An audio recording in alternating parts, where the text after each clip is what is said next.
Hey there, I'm Ken. This is Canadian Retro Things. Welcome.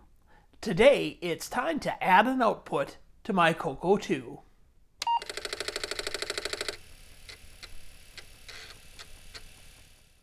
What am I going to do to my CoCo 2? Well, I'm adding Composite out to it. You may remember that one of the things I picked up from CoCo Fest a few weeks ago was a little kit to add Composite out to either CoCo 1 or 2. Well, let's take a quick look at that kit and then we can install it. And this is the kit right here. It is actually based on the original one done by Mark Data Products. It is a kit that was put together. So it's got the pieces you need, plus the PCB you need.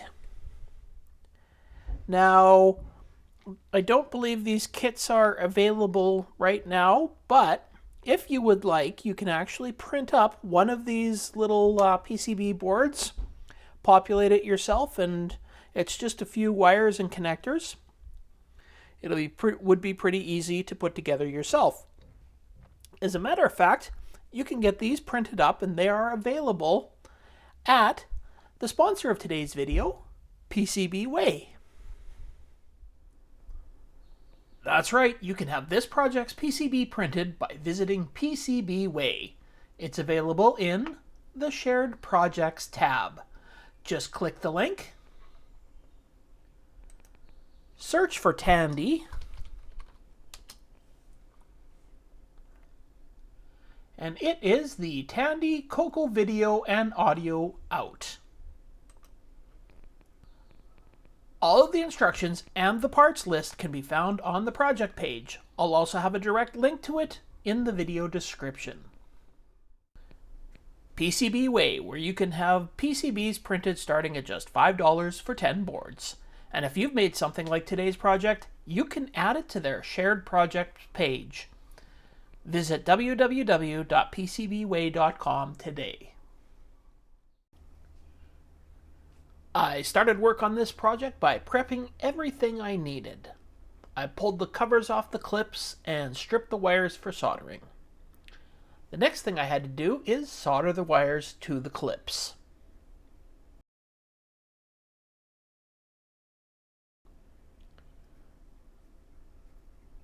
The soldering was not going, how should I put it, smoothly. Basically, I didn't have enough hands to hold the wire in place, hold the soldering iron, and hold the solder.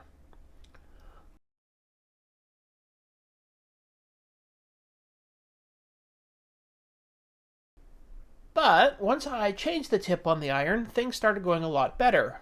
I put a larger tip on to help heat up the metal of the clip faster, and things went a lot smoother.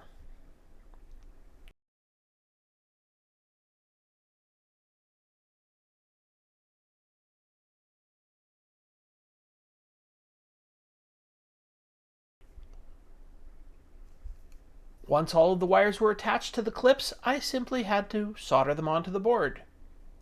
The board does have the wire colors printed on it, so it's easy to match up the pieces.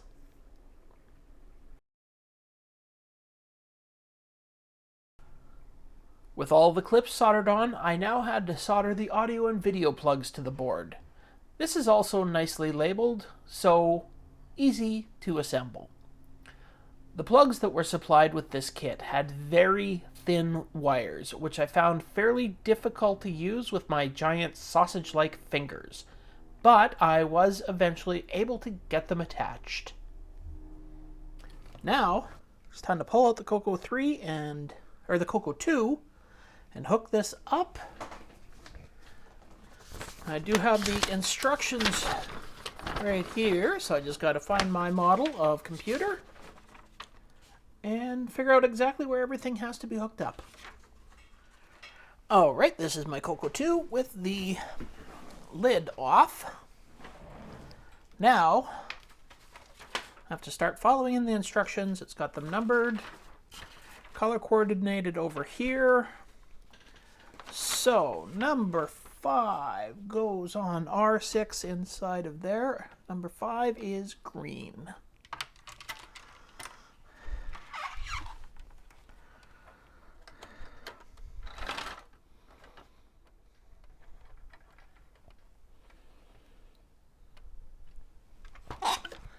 Okay, that is in place. Now 3 and 4.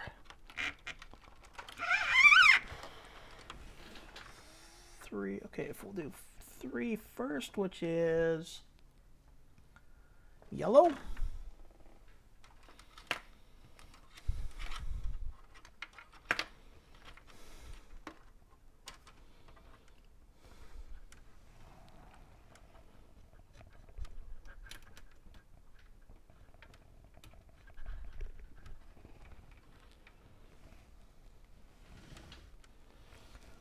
Four is black.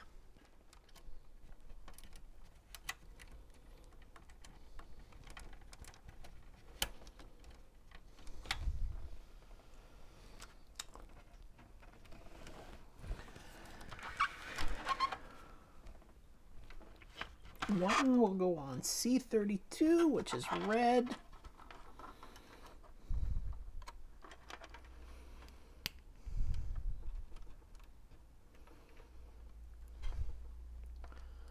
And then the clip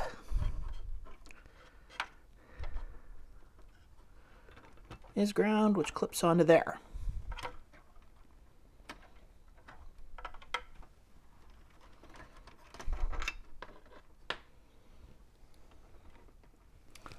Now we can take this, plug it in, and see if the composite works.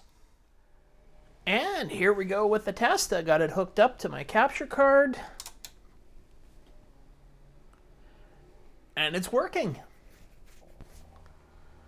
Not exactly the clearest, but I think could possibly use a little bit of tweaking.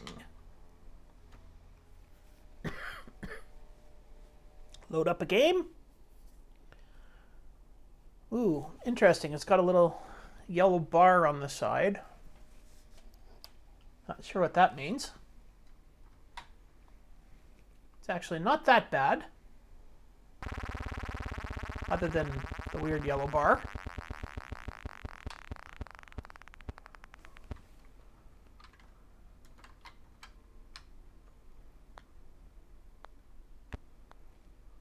And yes, I know I'm playing this in the wrong color set.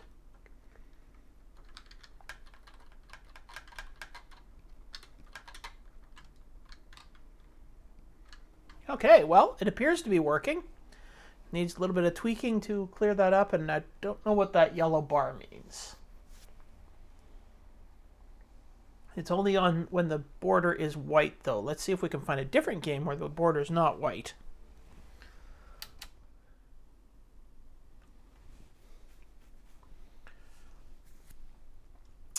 Alright, as you can see, when I'm playing a game that doesn't have the white border, the yellow line's not there, but yeah, so this is definitely working.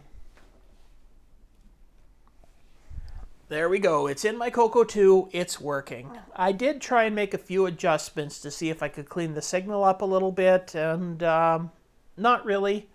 But it still looks way better than it does trying to capture anything off of coaxial. So this will definitely be a plus for capturing anything off my CoCo 2, even live streaming off my CoCo 2 if I want to. So what do I think of this? Well, I like it, and I like the fact that it's not permanently attached. I can unplug it at any time I want. And I could move it over to one of my CoCo 1s or do whatever I want with it. However, for the CoCo 2 there, I think I'm going to resolder a bunch of the wires and make them longer so that I can actually mount that board right underneath the keyboard. That way, right now, the wires are so short, the only place to really put it is just hang it out the back. So I don't like the look of that, so I'm going to try and mount it under the keyboard. Now remember, if you're interested in this project, you can just go to the link in the description for PCBWay and print off your own board and make one of these for yourself. Alright, well, I hope you enjoyed this video. If you did, you know what you can do with the liking, the subscribing, and the commenting below, because anything and everything you do is always greatly appreciated and helps the channel out a lot. So, for now, I guess, see you next time.